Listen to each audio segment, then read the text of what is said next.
His Excellency Prime Minister stressed on many occasions in our private talks that India has vast and growing opportunities in many fields, but up until now they haven't been used to the extent both parties want to see it. That is exactly the reason why we convened this forum. And speaking frankly, first and foremost, it focuses on the opportunities of the Indian economy, and we want to familiarize our economic operators with these opportunities so that both parties can satisfy the needs of each other. It is essential, since those are solid and multifaceted ties between Russian and Indian businesses that are one of the main pillars of special and privileged strategic partnership of our countries.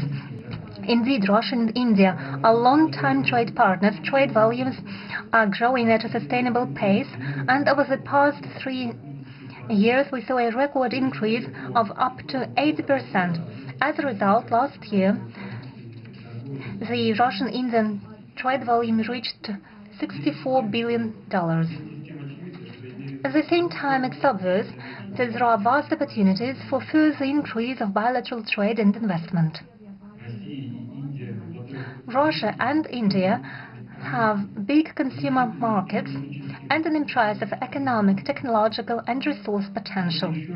Once again, I would like to stress that under the leadership of His Excellency Modi, India is conducting an absolutely independent and sovereign policy, and at the same time achieves very good results in the economic field. Today, the Indian economy is one of the fastest growing in the world. Figures speak for themselves. Over a decade, the GDP of the country has almost doubled, and in terms of the purchasing power parity, it increased by 2.5 times. Thanks to the sound economic policy and such landmark initiatives by Prime Minister Modi as Make in India program, India is strengthening its technological sovereignty. The Indian processing and light industry, IT sector, and pharmaceuticals take leading positions in the world. In Russia, we study the Indian experience with interest, and it is used in implementation of our national programs of import substitution and localization of products with high value added. The leadership of two countries, and Prime Minister Modi and I in person, pay particular attention to deepening multifaceted economic ties between Russia and India.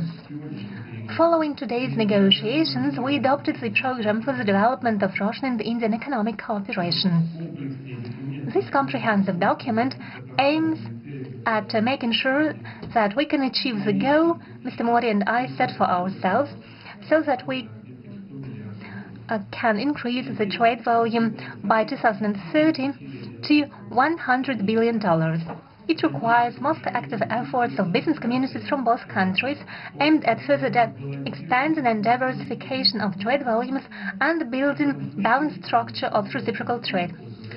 Given the significant trade deficit of Russia, the Russian business, our companies, are ready to manifold increase the purchase from India of a widest range of goods and services.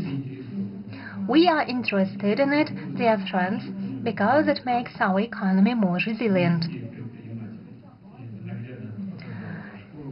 From their part, Indian entrepreneurs, as was demonstrated by the forum, are equally interested in trading with Russia.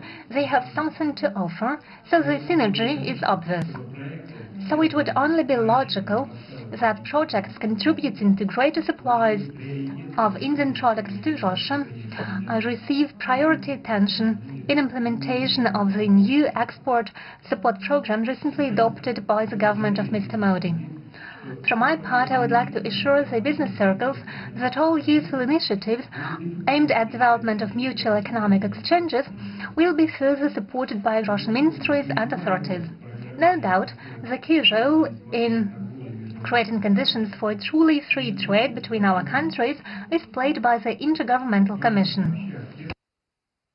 It is important that together in close cooperation we eliminate the Romanian customs and administrative barriers which stay in the way of reciprocal movement of goods, services and capitals.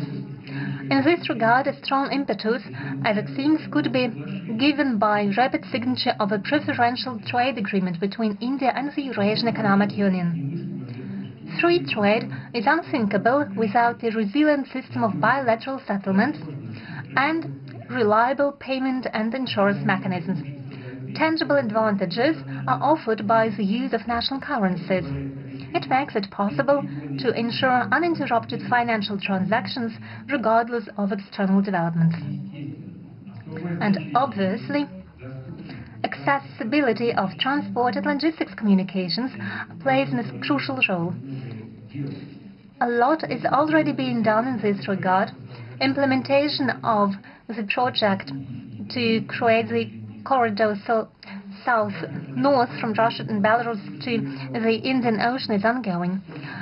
And infrastructure modernization of the Northern Sea route is being modernized in order to use it for the supplies of Indian goods to the world markets. Obviously, the cooperation of our two countries should not be limited to trade alone. We should move on and enhance our industrial cooperation. Together, we should create new cutting-edge products and strengthen technological alliances. First and foremost in such advanced and knowledge-intensive sectors as digitalization, autonomous robotics, pharmaceuticals, including synthesis of efficient pharmaceuticals and production of high-tech medicine equipment. We are ready for broad cooperation with India in the field of artificial intelligence, where our countries have already advanced a lot. Russia is interested in participating in the artificial intelligence scheduled to take place in India in February 2026. We will send a representative delegation. In conclusion, I would like to stress once again further strengthening of Russian-Indian trade and investment ties and close cooperation between business communities effectively contributes to economic growth and development and greater well-being of our citizens, and therefore it meets the fundamental interests of our countries and peoples. I would like to wish to the participants and organizers of the forum all the best. Thank you for your attention.